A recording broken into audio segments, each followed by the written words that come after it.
नमस्कार, मैं हूं प्रकाश कुमार। आज पीके की बात पीके के साथ, यानी प्रशांत किशोर की बात प्रकाश कुमार के साथ। हम बात कर रहे हैं प्रशांत किशोर के राजनीति में एंट्री की और बिहार से शुरुआत की।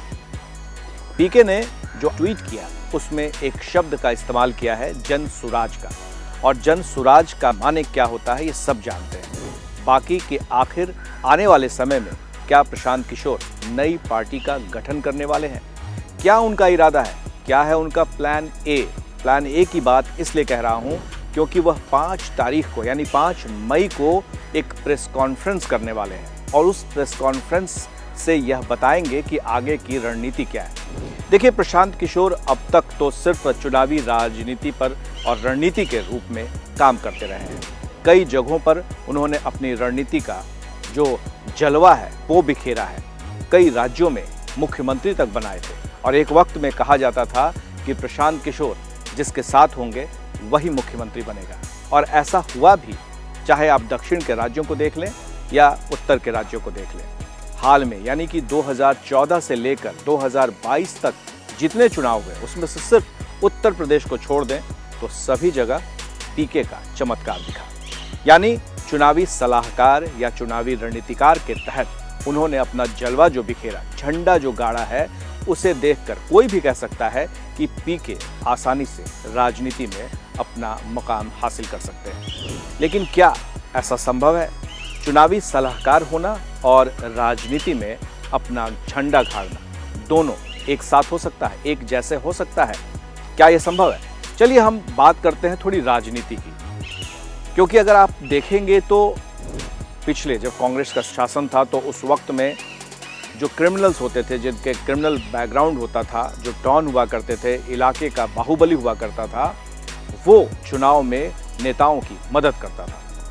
लेकिन बाद में इन डॉन को, इन बाहुबलियों को ऐसा लगने लगा कि उनकी वजह से नेता चुनाव जीतते हैं और पार्टी में उनका अहम योगदान होता है उनकी जीत को लेकर के। तो बाद में वो खुद खड़ा होने लगे और उनकी जीत भी हुई।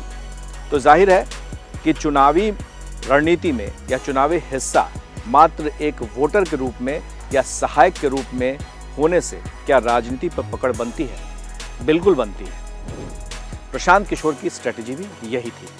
वो पिछले कई वर्षों तक रणनीतिकार के रूप में काम करते रहे और बड़े बड़े नेताओं के साथ वो काम करते रहे। उनकी चाल, उनकी राजनीतिक पहल जो शतरंज में मोहरा होता है, उस तरह से किस प्यादा को कहाँ रखना है, हाथी को कहाँ रखना है, ऊंट को कहाँ रखना है, घोड़े की चाल कब चलनी है, ये जो शतरंज की बिसात होती है ना, उस पर वो बखूबी देखते रहे, गौर करते रहे, नज़दीकी से बारीकियों को समझते रहे।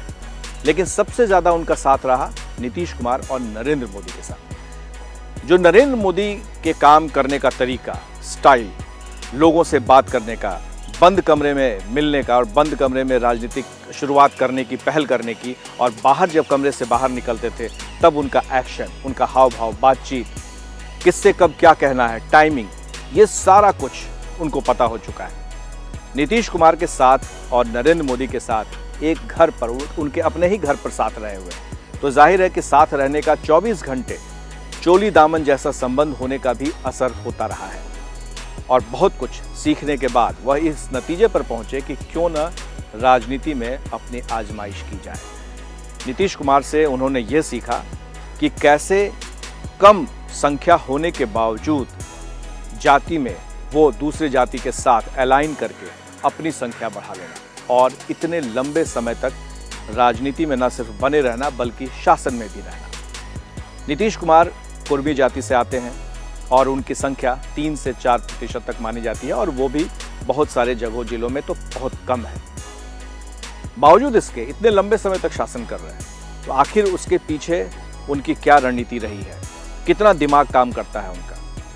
लालू यादव के साथ भी वो नज़दीकी रहे। लालू यादव के बोलने का तरीका, बात करने का तरीका, किस जाति को कहाँ खड़ा करना है, कैसे खड़ा करना है, किसका उपयोग करना है, ये सब कुछ उन्होंने सीखा।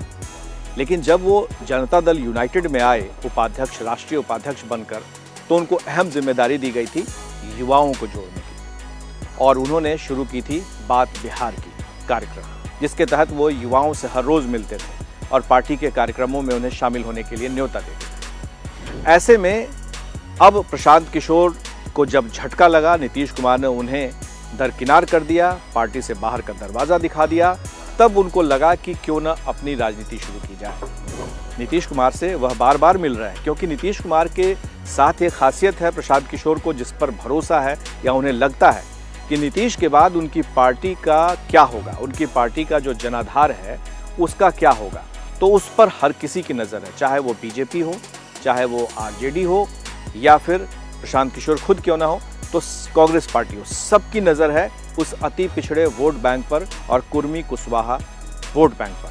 तो इन वोट बैंक का कौन मालिक होगा, किसके साथ वो जाएंगे, तो ये सारी रणनीतियां तय हो रही हैं। अब क्योंकि 2024 में चुनाव है, तो 2024 से पहले से ही तैयारी जब तक शुरू नहीं होगी, क्योंकि 2022 में मई आ चुका है, अब सिर्फ 2 साल बचे हैं, तो कम से कम उनके पास अब 1 से 1.5 साल तक का वक्त है कि लोकसभा में वो अपना प्रेजेंस बिहार में दिखा सके।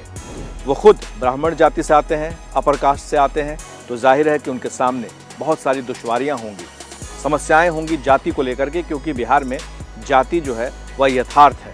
तो ऐसे में जो चुनौतियां होंगी प्रशांत किशोर के सामने, वो यह होगा कि रणनीति के तहत जाति को पीछे रखना होगा, उन मुद्दों को उभारना होगा जिस मुद्दे पर युवा उनके साथ हो सकते हैं, और तीसरी जो सबसे बड़ी चुनौती होगी, जो गठबंधन की राजनीति है, चाहे वो चिराग पासवान हो या फिर मुकेश सहनी हो वीआईपी पार्टी के, तो इन लोगों को कैसे कब जोड़ना। लेकिन ये सब कुछ बाद में होगा। पहले प्रशांत किशोर जनता के बीच जाएंगे, लोगों को अपने साथ जोड़ेंगे, जो उनकी स्ट्रैटेजी रही है दूसरे नेताओं के लिए, दूसरे दलों के काम करने के लिए, तो वो उसकी शुरुआत होगी। तो ये है प्रशांत किशोर का प्लान ए। हम बाद में फिर बात करेंगे कि आखिर प्रशांत किशोर आगे क्या करने वाले हैं।